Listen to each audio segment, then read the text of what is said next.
Идар, иногда новые машины скрипят.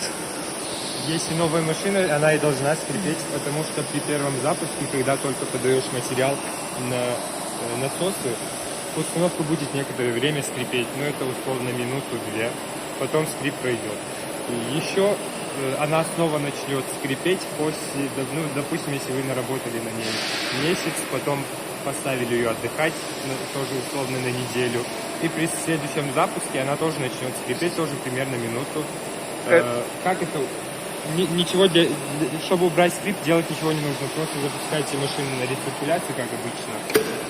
Несколько, пару минут рециркуляции, и скрип уберете. Возможно, это воздух попал, возможно, нужно просто здесь вот этот элемент скрипить. Иногда бывает, что здесь вот эти элементы, это направляющий клапан. Надо этот винтик немного закрутить потуже, звук тоже пройдет. Хорошо.